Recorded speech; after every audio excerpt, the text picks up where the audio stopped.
Hasilkan 110.000 yen per jam. Apakah Anda ingin bergabung dengan permainan ini? Permainan berlangsung 7 hari. Setiap malam ada robot patroli. Pada hari kedua, seseorang meninggal. Kemudian semua bonus digandakan. Orang-orang memilih detektif tersebut, untuk membantu mereka menemukan pembunuhnya. Jika tersisa 2 orang maka permainan selesai. Karena hadiah uang yang sangat besar, 6 pria 4 wanita mengikuti permainan. Mereka bilang ini hanyalah permainan tantangan psikologis. Kumpulkan data psikologis mereka. Tapi permainan ini sangat berbahaya. Semua orang dibawa ke sebuah rumah. Rumah tersebut bernama rumah berhantu gelap. Anda harus tinggal di sini selama 7 hari sebelum dapat berangkat. Begitu mereka masuk, barang-barang semua orang disita, termasuk ponsel, dompet, dan barang berharga lainnya. Departemen tidak menjawab pertanyaan apapun. Peringatan terakhir, hal-hal berikut ini mungkin terjadi hal-hal yang tidak masuk akal dan tidak manusiawi. Jika kamu tidak keberatan, silakan terus masuk. Karena imbalannya mencapai 110.000 yen per jam, tidak ada yang berhenti. Area menakutkan terletak di bawah tanah. Mereka bersiap untuk makan malam. Selain itu, terdapat jam dinding. Apa arti angka-angka ini? Segala sesuatu yang terjadi di ruangan ini disiarkan secara langsung. Ini adalah jumlah orang yang menonton pertandingan secara langsung. Setiap orang bergiliran memperkenalkan diri. Tokoh utama Yuki adalah seorang pengangguran. Choko Suwana, desainer Mia. Dokter magang Yudai dan pacarnya sedang jatuh cinta. Siswa laki-laki Maki, pria berkacamata Iwai. Ibu rumah tangga Sawako, pria pengangguran Nishino. Dan presiden perusahaan yang bangkrut, pamannya Anton. Setelah semua orang memperkenalkan diri, boneka di tengah meja mulai berbicara. Jelaskan aturan permainan. Aturannya seperti permainan manusia serigala. Robot bertindak sebagai pengawas. Jam 10 malam adalah jam malam. Setiap orang harus tetap berada di dalam kamar. Jika ditemukan, melarikan diri. Akan disingkirkan oleh penjaga di tempat. Hanya seseorang yang meninggal di malam hari. Esokan harinya, detektif akan mengarahkan semua orang untuk menunjukkan pelakunya. Orang dengan jumlah suara terbanyak akan dikunci. Baik detektif maupun pembunuhnya mendapat hadiah 2 kali lipat. Dengan demikian, akan ada orang yang membunuh orang karena bounty tersebut. Semua orang tahu ini adalah ujian. Demi semua orang, pemeran utama pria membuat perjanjian damai. Orang tidak akan menyakiti siapapun selama 7 hari. Namun keduanya mempunyai niat jahat dan sama sekali tidak percaya satu sama lain. Apakah akan ada pembunuh di sini? Jika memang ada pembunuhnya, kalaupun kamu mengetahuinya, kamu tidak bisa melaporkannya ke polisi selama 7 hari. Selama kekacauan, jam malam masih tinggal beberapa jam lagi. Semua orang bisa menjelajahi rumah. Ibu rumah tangga dan Mia sedang bersih-bersih bersama. Ibu rumah tangga suka membaca buku inferensi. Dia menduga ada bekas luka di tangan Mia. Karena saat dia mencuci piring, dia tidak menyingsingkan lengan bajunya. Sepertinya dia seorang ibu tunggal. Karena usia Mia masih muda, namun kulit tangannya sangat kasar. Pakaian itu merek terkenal, tapi sudah tua. Kesimpulannya benar, membuat Mia tidak terlalu senang. Pada saat ini, orang yang mengancam di meja makan, Nishino muncul. Mengatakan bahwa ibu rumah tangga itu menjadi berita, karena pelecehan anak. Apa katamu? Kamu salah orang, karena penolakannya sangat mendesak. Mia tidak bisa tidak meragukannya. Nishino terus membuat kebingungan, mengatakan bahwa paman Anton terlihat seperti seorang pembunuh berantai. Sekali lagi, pria berkacamata Iwai adalah pembunuh jalanan di Tansan. Saat ini, seseorang menemukan noda darah di dinding koridor. Yuki, ketika semua orang kembali ke kamar masing-masing, menemukan pintu tidak terkunci. Kapan saja, seseorang dapat menerobos masuk. Ada juga kamera di dalam ruangan. Ia juga menemukan sebuah kotak aneh. Kunci kamar dapat membuka kunci kotak. Di dalamnya ada sebatang logam yang ditusuk daging. Di kamar 10 orang, ada senjata dan kapak, racun dan senjata lainnya. Di antara mereka, ada 1 orang yang mempunyai niat jahat. Pembunuhan dimulai. Keesokan paginya mayat ditemukan. Nishino yang cerewet. Game manusia serigala di hari pertama ada yang mati. Game ini juga mempersiapkan pemain untuk 8 peti mati. Hingga tersisa 2 orang yang selamat, permainan selesai. Aturan mainnya adalah menemukan pembunuhnya. Detektif, penjahat, dan badan semuanya bisa mendapatkan bonus. Dokter Yuda yang pertama bermain. Katakanlah pria berkacamata itu adalah pembunuhnya. Dia dicurigai sebagai pembunuh jalanan oleh Nishino. Mayat membuat takut semua orang. Meski tidak mungkin membuktikan dialah pembunuhnya, pria berkacamata Iwai tetap terpilih sebagai penjahat, dikirim ke penjara oleh robot pengintai. Saya awalnya tidak membunuh Nishino, saya juga tidak punya senjata. Tidak bermoral, Yudai, Iwai sambil mengumpat tersengat listrik. Yuki tidak mengharapkan orang untuk saling membunuh. Namun senjatanya tiba-tiba berubah menjadi pistol. Pistol tersebut merupakan senjata untuk membunuh Nishino. Dia takut dia akan menjadi pembunuhnya. Saya tidak berani membicarakan hal ini kepada siapapun. Semua orang khawatir, hanya Dr. Yudai yang senang. Hahaha, selamat Yudai. Pahami semuanya, dapatkan bonus ganda hahaha. Uang dia dan pacarnya adalah yang paling banyak. Yang lain memutuskan untuk pergi memeriksa kamar Iwai. Konfirmasikan apakah dia pembunuhnya atau bukan. Tapi tidak ada senjata di kamar Iwai. Seperti itu, pelaku sebenarnya masih ada. Dr. Yudai tiba-tiba lapar, dia tidak mau mencari Nuwax. Dia takut melanjutkan penyelidikan akan memancing pelaku sebenarnya. Mari kita tunggu dengan tenang. 6 hari akan berlalu dengan cepat. Saya merasa sangat bersalah mendapatkan uang sebanyak ini. Keyakinan masyarakat mirip dengan permainan ini. Kalian sangat aneh. Setiap orang mempunyai niat jahat di dalam hatinya. Yuki memberitahu Soko tentang perubahan dari senjata menjadi pistol. Dapatkan kepercayaannya. Soko juga meminta maaf karena dia menyeretmu ke dalam game ini.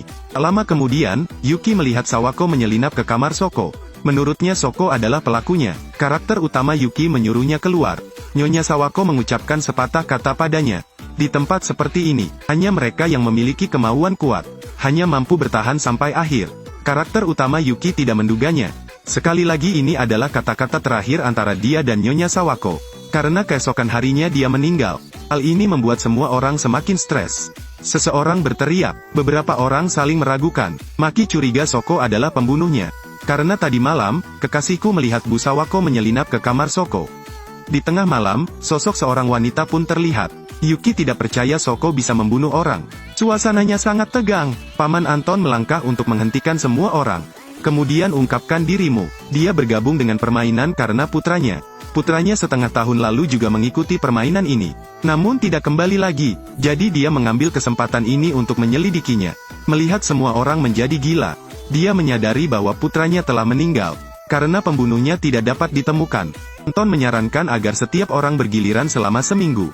Hentikan si pembunuh dari membunuh. Dia menyelidiki hukum robot patroli yaitu 10 menit akan patroli searah jarum jam. Namun saat keduanya berpatroli, mereka hampir tertangkap. Robot itu tiba-tiba berbalik, dan berpatroli secara terbalik. Mereka segera berlari ke ruangan sebelah, hanya untuk bisa melihat ke dalam. Saat ini Dr. Yudai dan pacarnya sedang bermain bersama. Aku tidak ingin berada di sini, kamu mesum sekali. Pacar bangun untuk berpatroli dulu. Dokter baru saja hendak pergi. Langit-langitnya runtuh, menyebabkan dia dihukum mati. Esokan harinya, melihat tubuh Yudai, semua orang hancur. Yuki pun mulai meragukan pamannya, Anton.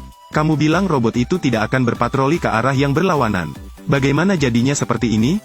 Kalau saja aku bisa keluar dari sini. Aku ingin menikah dengannya. Semua orang berada dalam kekacauan. Pada titik ini, langit-langit bergerak lagi. Maki yang mengendalikan langit-langit muncul. Dia menjelaskan bahwa dia baru saja menemukan remote-nya. Karena saya ingin membuktikan bahwa saya bukan pelakunya. Namun sebelum dia sempat menjelaskan, dia ditebas hingga tewas oleh pacar Dr. Yudai dengan kapak. Kemudian pacarnya juga bunuh diri.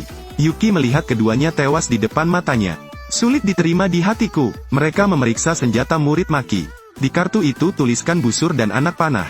Remote itu sebenarnya ditemukan olehnya. Dia tidak membunuh siapapun. Permainan hanya tersisa 5 orang. Aku sebenarnya masih belum ditemukan. Pemeran utama pria Yuki memiliki keraguan di dalam hatinya. Itu Miya. Di pergelangan tangannya yang tertutup lengan bajunya, terdapat bekas luka yang tebal. Begitu saja, bertahan sampai akhir. Seorang ibu sedang berpikir untuk bunuh diri. Untuk mendapatkan uang untuk pengobatan anak saya bergabung dengan permainan. Karena aku ingin hidup untuk pulang menemuimu. Dia menjadi seorang pembunuh. Dia membunuh seorang bibi yang sudah menikah. Karena dia adalah wanita yang menganiaya anak-anak. Agar tidak terbunuh, dia hanya bisa bertindak dulu. Yang kedua adalah tokoh protagonis laki-laki yang mempunyai banyak cerita. Dia diam-diam memasukkan obat pelemas otot ke dalam air Yuki. Setelah Yuki terjatuh, dia mengambil pistolnya dan menembak untuk membunuh. Saya mohon padamu, mati dalam diam. Tapi dia membiarkan Yuki melarikan diri. Yuki bersembunyi di lorong. Mia masih mengejar di belakang. Apapun yang terjadi, kita harus kembali. Karena bayiku, jadi aku harus bertahan hidup. Namun saat ini, robot patroli muncul. Itu mulai memperingatkan mereka, setelah jam malam, jangan meninggalkan ruangan.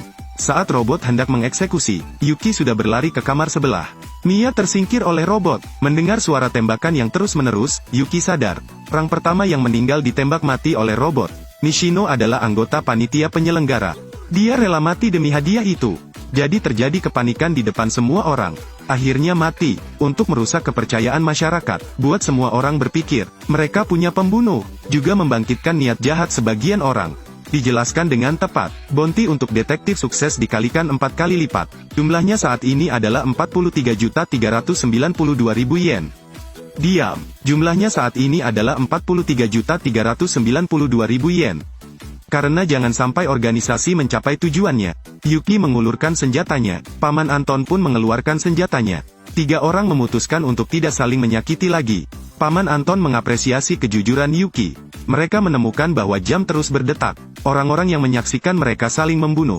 Ketika seseorang dihapus, jumlah penontonnya akan bertambah. Hari ini adalah hari ke-6 pertandingan, tersisa 4 orang. Kecuali mereka bertiga, masih ada Iwai yang salah di penjara. Namun keesokan harinya saat Yuki bangun, dia tidak melihat Anton dan Soko lagi, dan penjara tidak tahu kapan dibuka. Dia melihat Anton terbaring di peti mati. Paman Anton juga sudah dicopot. Saat dia menderita, dia tiba-tiba dicekik. Itu dia yang keluar dari penjara, Iwai. Ternyata dia bisa melihat semuanya. Senjatanya adalah remote control, jadi dia menggunakan remote-nya untuk membunuh dokter itu, lalu membuangnya keluar sel, menyebabkan serangkaian pembunuhan berikutnya. Dia sekarang mencoba membunuh Yuki untuk mendapatkan hadiahnya. Permainan hanya tinggal 4 jam lagi.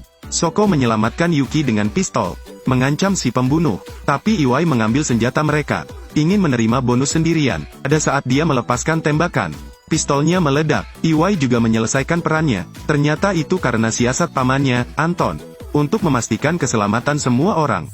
Siapapun yang ingin membunuh seseorang akan dibunuh oleh senjata ini. Permainan akhirnya berakhir. Yuki dan Soko menjadi pemenangnya. Yuki mengambil 1 miliar yen. Dan pahlawan wanita itu tidak punya uang sepeser pun. Karena dia dari organisasi. Misinya adalah untuk meningkatkan jumlah penonton. Jadi dia menukar senjatanya dengan pistol. Juga secara diam-diam melepaskan si pembunuh di penjara. Alasan dia membantu Yuki adalah karena permainan itu membutuhkan seorang pengecut. Ini akan meningkatkan daya tarik permainan. 3 gerbang Yuki benar-benar runtuh. Soko baru saja pergi, tiba-tiba Anton muncul. Dia tidak pernah mati, dia memalsukan kematiannya sendiri untuk melewati penyelenggara permainan. Membuat Yuki merasa hidup kembali. Akhirnya 1 orang tua dan 1 orang muda pulang bersama. Keluar dari tempat kotor ini, karakter utama Yuki membuang sekantong uang. Dia tidak ingin memikirkan pembantaian hari ini lagi.